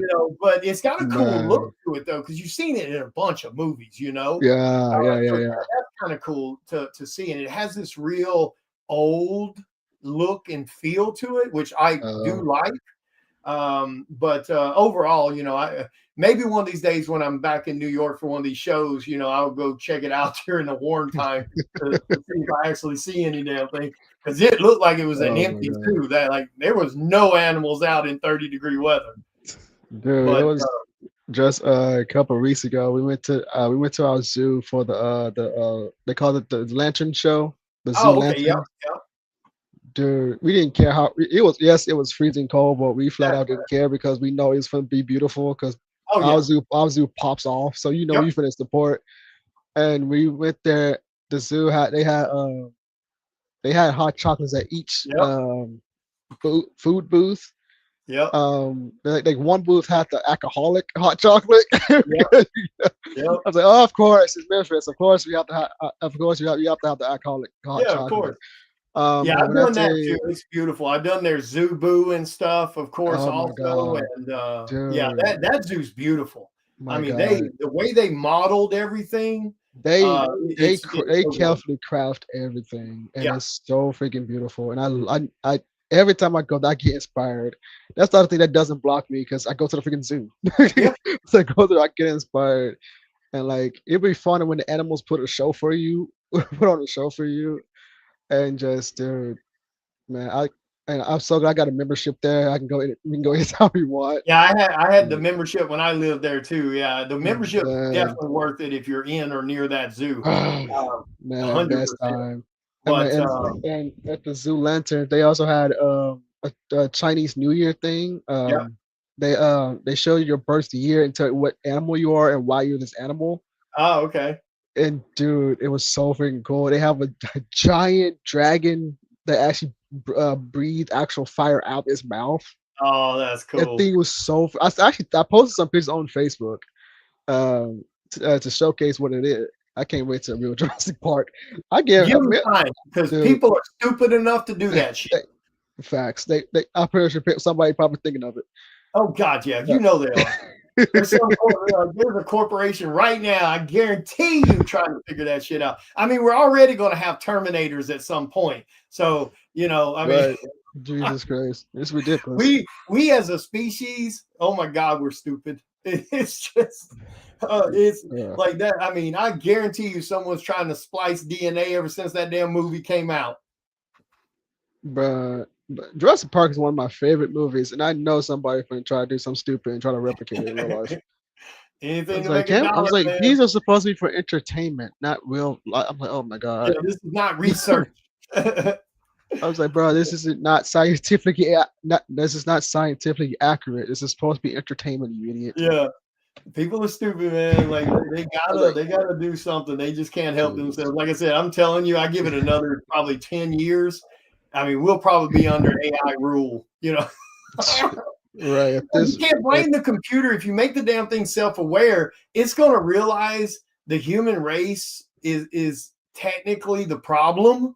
yep. And I mean, what do you think it's going to happen? You know, Like, you why better you make think sure so many you movies write coming some out? good code for don't do this. Yeah. So why you think so many movies coming out about AI? Like literally, a Chris Pratt movie called Mercy just came Yep. out, which is about AI. And then I was like, literally, these movies are telling us what stupidity you're doing right now. Yeah. Well, I think, something else I think is I think a lot of times when you see these type of movies just keep popping off, I Mhm. think it's a way to get people used to it, Ooh, accustomed to yeah. it, whatever that topic is. Yeah. It's the same concept, even, not to get back on politics, but it's the same thing with politics. When Mhm. people start trying to convince people that these things that have been naturally wrong for so long is all of a sudden it should be okay, or you Right. should be participation trophies to all the children and shit like that, which Mhm. kills people's drive. And, they do all these posts about it. I think so I see these AI movies and I'm like, it feels like they're trying to get people to get comfortable with. So at Mhm. some point they can go, oh, hey, we're just going to put this chip in your hand, well, I mean, look at Elon talking about the little chip in the brain, Oh you know, yeah. Yeah. I totally got it. and at Yeah. some point, it's the same thing with our cars. They're getting everybody comfortable that, oh, your cars have to have these auto starts and these auto GPSs and all this stuff. Why? So they can repo your. I mean, don't get me wrong. Now, I'm a big believer. If you don't want your shit repoed, pay your damn bill. Problem solved. But think about that for a moment. I mean, if Mhm. you really let people get carried away with it, what they think is best for everybody. I mean, okay, we're trying to cut down on pollution. You can't drive your cars anymore from this hour to this hour. So we're going to auto turn off all your cars, or, you can't run water because we got to prepare for water shortage. So you can't wash your cars during these hours. So, because you got smart homes that auto turn off everything. So I don't know, man. I sometimes Yeah. like I'm a big, like I believe in damn conspiracy theories because too many of them get proved as correct. Right, right. They get proven way too quickly, by the Oh my way. They God, over get the proven last way 10 too years. quickly. Yeah, that's right. I Those have smart not seen so many theories vacuums. get proven so fast Yeah, until now. I'm saying, that's oh right. That's boy. the Terminators we have right now, the Rumbas. Oh They're, god. they're going to take out people's kneecaps and shit. And then you see more people buying Teslas and Cybertrucks Yep. and stuff. I'm saying, oh god. That was the biggest. Like, I get that the thought of it's in a good place, Yeah, but that's the biggest scam there ever it is. really Because is. what it takes to build the batteries for one of those things is Uh insane, the environmental damage it creates. It's insane. And then when they go bad, that you can't refurbish them. You can't recycle them. You can't do shit. They go in a junkyard and that's where they sit. Like I saw a video one day where these people went to some junkyard out in California or somewhere, and mhm. there was like over 100 Teslas in that place because the batteries went bad and they died, and there's nothing you can do with them because What the heck? you can't recycle the batteries. You Right. know, and then if you did have to replace one, they're like $30,000 or forty For thousand one dollars. battery? For well, you got to remember that battery, Oh, the yeah. whole bottom Yeah. of the car. It isn't like Yeah. our Yeah. I forgot about that. Yeah. yeah, it's a whole thing Oh, of the bottom yeah. of the car, which is Ah, another thing to me that blows my mind. How the hell are you creating this car and you're right. preaching this saving energy? There's no solar panels on the hood. There's no solar panels on the roof or the trunk. Nothing to draw in some solar power. And then the one that blows my mind the most. So you mean to tell me we can create a combustible engine car, put a belt on it with an alternator, which charges the battery that's in that car so you can keep using it, but you can't figure out a way to put an alternator on a Tesla and run a belt around the axle, like a gear on the axle, and run the gear to Oh my that gear god. on the alternator and run that to the battery bank, and it at least charges itself while it's driving. So it's all bullshit. You know, it's all bullshit. It's the sale to people who want to have a moral high ground over everyone else, and so they can tell you how they're saving the planet. And I'm not saying you shouldn't go buy a Tesla. If that's what you want, knock yourself out. But don't buy a damn Tesla and or any other electric car and claim you're doing it to save the environment, because you're not. Exactly. Because look at what it takes to build that battery. Look at the weight it puts on the infrastructure of charging that battery. Mhm. You know, yeah, that's right. AI is listening. Yeah, I better be careful mentioning that alternator idea and stuff. I'll have black Oh, ops yeah. helicopters outside my apartment or some shit. Look at the guy. You know, look at the guy who created that damn engine that ran off water. That guy vanished. Oh my Yeah. God. Yeah, so look that shit up. Yeah, Oh my dude God. actually created You're right. it. I've never heard about that guy again. He created that engine and then vanished. Oh boy. Yep. Look at that guy, that other guy, that guy out of Alabama or somewhere in the South. I'm pretty sure it was the South. He Okay. created this machine, this that could be dropped off, Uh, and you could pour the dirtiest, nastiest ass water into it, and it would produce 100% filtered clean water on the other end. Somebody came along and he only had the one machine at that time. Somebody vandalized it and poured all types of Clorox and chemicals in it. So so yeah, conspiracy theories are there for a reason, and too much of that shit's getting proved as right these days. So yeah, go down that rabbit hole, man. Go check out that the is one crazy. guy with the clean water machine and the guy who did the actual motor that ran off water, or hydrogen, was what he was running off of. Oh my God. Yeah, A it's pretty quick damn crazy. question. Yeah, Is that Skeletor in your background? yeah. Dude, did you see Yep, the trailer for life-size Masters of the Skeletor. Universe? Do what? Did you see the trailer for the Masters of the Oh, heck Universe? yeah. What did you think of it? Well, here's visually from what I saw so far, I think it looks very good. I love the way Skeletor looks. He looks Holy awesome. shit. Yeah, he looks awesome. If he gets that laugh right, Ooh. dude. I If he think, gets that, if I'm being honest, I think that's gonna make or break the movie. If Jared Leto screws up that laugh, that's gonna make or but break the the movie. fight scenes also. If the Oh fight yeah, scenes get screwed yeah, up and the yeah, laugh gets screwed up and it pulls you out of the Skeletor, I yeah, think it's going to hurt it. But if he yeah. gets the fight scenes right, if they get the voice right, I think we're fine. Now, don't get me wrong. I grew up on He-Man. I love He-Man. I mean, I did, obviously, yeah, I did too. I actually own He-Man's sword and Skeletor's sword too. It's in my closet. I mean, life-size real Dude. sword. Oh my God, I'm They're in jealous. my closet. I don't have anywhere to put them. I'm But jealous. so I'm a big fan of that stuff for sure. But I personally, I don't want to see over the top jokey Skeletor kind of the way he was in the cartoon, the 80s cartoon. I do want it to be a bit more serious, a bit more horror, for lack of a better description. Yeah. But I want that damn laugh though. It has to be there. Oh man, I'm actually rooting for this movie. I'm not gonna lie, because it looked really good. And Yeah. I grew up on He-Man too. My mother taught me everything about He-Man and literally, I grew up in an old school household, so I know about a lot of everything old school. And He-Man is one of my favorite characters. And I remember somebody said the guy needs to be slightly bigger for He-Man. I was like, no, I think he looks pretty good. I think he's pretty good. I mean, Maybe sadly, He-Man was generated to look like bodybuilders. That was the whole point of the design when they were making it, because bodybuilding was super big in the 70s and 80s. Yeah. So I and think he you're look pretty cool. I don't know if anybody I think he looks pretty cool. It'll be interesting. Now, I did notice something. I don't know if it was just the way the trailer looked, and other people have noticed this too. When you see Adam as Adam, he kind of looks a certain way in the face and the hair. But if you pause it on that one scene where he's He-Man, the face looks a little different and the hair looks a little different. So I don't know if that was just a weird thing. I noticed the hair. I didn't notice the face. Yeah, look at the next time you watch it, or look at the photos online.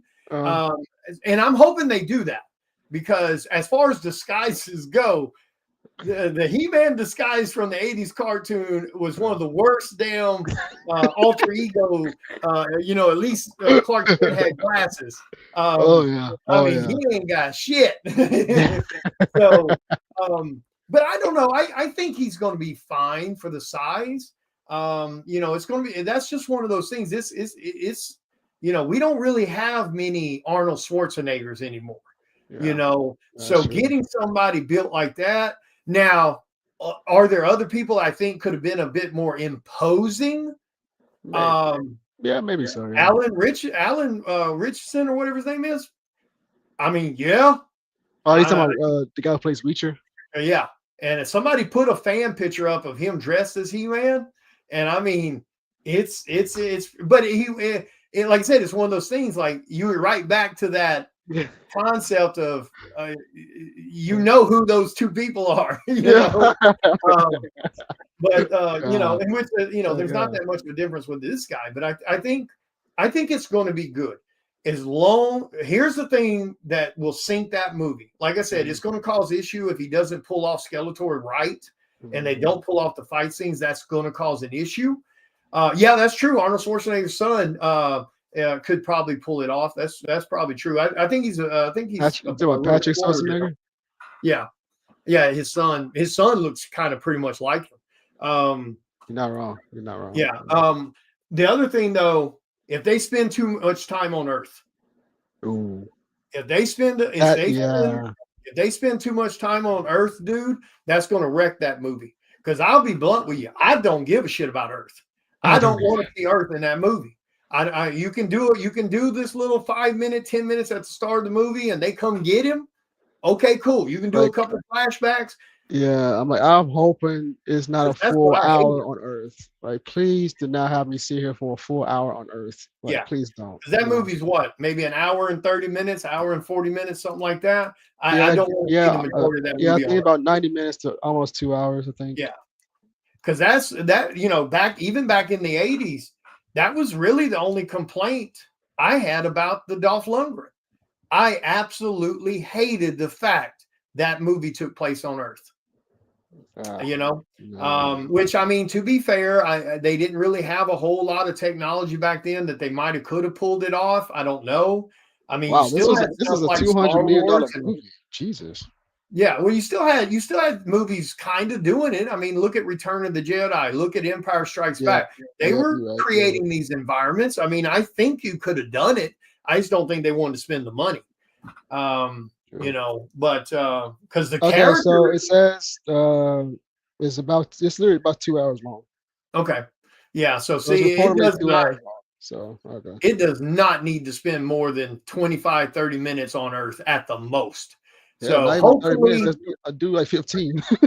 Yeah, I'm fine. I'm fine if he's having this moment in the first 5 minutes of the movie and her ass shows up. Like, I'm fine with that. Heck yes. Get to the point of He-Man. Yeah, we're there to see Eternia and He-Man and all the villains. I don't give a shit about him dealing with human drama and his HR fucking boss or whatever the hell it is. I do think they missed an opportunity though, and some people are bitching about it, and I get it because everybody's so sick of being fed this political bullshit. Even though I think in the movie they did it as a joke, where it says him on his thing. Dude, I think they missed that opportunity. This is my thing. Yeah, this is my thing. When I saw that, I was like, bro, that was a perfect to say He-Man. Like, come on, guys. Oh, really? How the hell did you miss that? I get that. Sadly, we don't know. We don't know if that was a jibe at people being so stupid about this pronoun shit, or whether maybe they really felt that way. I don't know. We'll never know. I was like, but regardless, how the hell do you miss putting He-Man?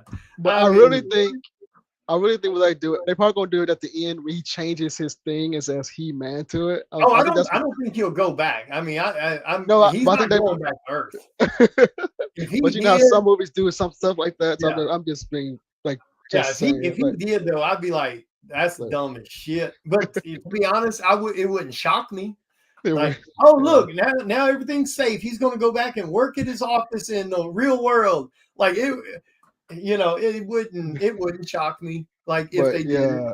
Well, I appreciate they zoomed in on that because they knew they were going to piss people off and people going to get angry over nothing.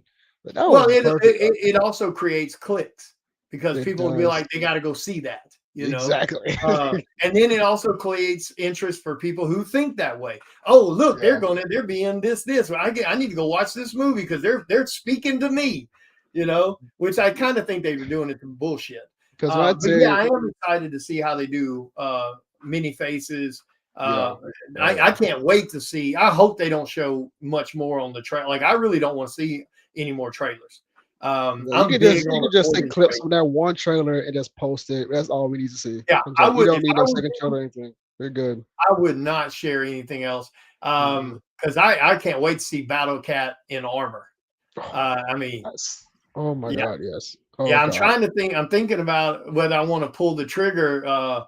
Prime One or somebody, one of the companies, because obviously I collect statues. They just announced like a 4th scale He-Man where he's with Battle Cat, and it's freaking massive. Yeah, it's either Prime One or somebody. Oh, dude, it's insane. Battle Cat is huge. He-Man is, it's like a 4th scale, 1/4 scale statue. So it's like 30 inches tall or some shit like that. Like, it's massive. It's like $2,000 for that damn thing, though. But to be fair, for that $2,000, you're getting 2 characters. Yeah, it's not bad. Actually, wait a minute. It may not even be. It may not be that much. Let me see if I remember what it was. But it's gorgeous. There's a video on YouTube by them talking about it. Okay. So I was right. So for the ultimate, so there's 3 versions: a standard, an ultimate, and an ultimate bonus. And it just means it comes with more shit on each one. So the ultimate, the middle one, which comes with multiple heads, and it comes with him holding the sword up in the air, and he's got different heads you can put on. I think Battle Cat comes with 2 heads, one where he's roaring and one where his mouth's closed. But yeah, that thing is gorgeous. But it's $2,000. But technically, you're getting 2 1/4 scale statues in that statue. That's actually a really good price. Yeah. You give me all that. That's it. Yeah, okay. And then the base it's standing on is this giant base, and Castle Grayskull is in the base at the bottom. So it's look up the He-Man statue. It's by Sideshow is who has it. Some other company has it too, but Sideshow has it also. But look it up. Yeah, look up the He-Man and Battle Cat on Sideshow's website. Holy Jesus Christ! Yeah, dude, it's insane. I want it so bad. What? Because I actually, I've got the He-Man life size. I got the Skeletor. I actually have a. This is freaking insane, guys. You can see that. That's probably. I'm not sure if y'all can see that, but dude, this is freaking insane. I've got another Skeletor statue down here on my other shelf, full size Skeletor. I need the He-Man that goes with it, but I haven't found it yet. But anyway, they got 3 versions. What the hell? Yeah, 3 versions to that. So a standard, an ultimate, and an ultimate bonus. What the world? And each one comes with more shit. I see. Jesus Christ. Yeah, that statue is gorgeous. But yeah, it's up for pre-sale right now. You can get it now. It won't ship till sometime to the actual sale date. Yeah. Yeah. So it won't ship till sometime next year. But that's a great thing. It gives you plenty of time to pay it off. True. Yeah, because you can actually get it on payment plans. So hell, most of those sites because it ships June to November of next year.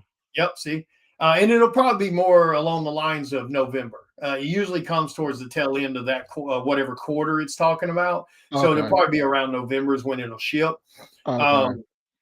But yeah, a lot of those sites now has Klarna and Afterpay on it and stuff like that, where you can buy those things and make payment plans. So it's pretty cool. That's really cool that businesses have that type of plan. Oh hell yeah, I've got it on my website for my stuff. Yep. it's amazing how many artists and people don't put it on their websites, and it works, man. I've had people go order commissions, and because you get your money right away, no matter Yeah, if they spend $500 yeah. or I think I $200. set mine up like that too. Yep. So you get your money right away, and they get to make payment plans to Afterpay or Klarna or whomever. But yeah, it's a great tool. More people need to be using it. But all right, Agreed. Kevin, I'm going to get my butt off here, man. I'm going to get back in here and actually go back to work. Me too. But yeah, I appreciate you coming on and hanging out. Like I said, when the video ends, make sure you put your links in the chat here so people can find it. Guys, make sure you go give Kevin a follow. Check out his upcoming book that launches next month on Kickstarter on February 13th. February 13th. Kevin, give them a rundown real quick again about who you are and your product, and that way they can come find you. Well, my name is Kevin Davis. I am a comic creator, author, publisher, and writer. I have a new comic coming out February 13th, Friday the 13th, where I didn't notice that it was Friday the 13th until somebody told me about it. But my new comic is called Halloween. It's a clown story to duplicate killers, two clowns going on social media to basically find their victims. But in Halloween, they're attacking a group of friends, and you're trying to figure out why is these group of friends being targeted so constantly. And it's a 2-part story. This Kickstarter is part 1, and I will say this is one of the most challenging stories I've ever written, and I really hope whoever backs it loves it. And if you'd like to follow me, I am on Facebook at I am Kevin Davis CEO and Instagram at I am Kevin Davis Official. And you can also follow me on my website at kevinsott.com. Awesome. All right, there you go, guys. Another creator. Make sure you go check Kevin out. Give his book a shot. Check out his website. Share it out. Promote it. Jump on the Kickstarter when it launches. But fellow Memphis person, so that's pretty cool. But I appreciate it, Kevin. Thank you for coming on and chatting, man. I hope you have a great night, and I will talk to you guys later. Thanks, guys, for hanging out with us. You guys have a good night. Appreciate it, Kevin. Thank you.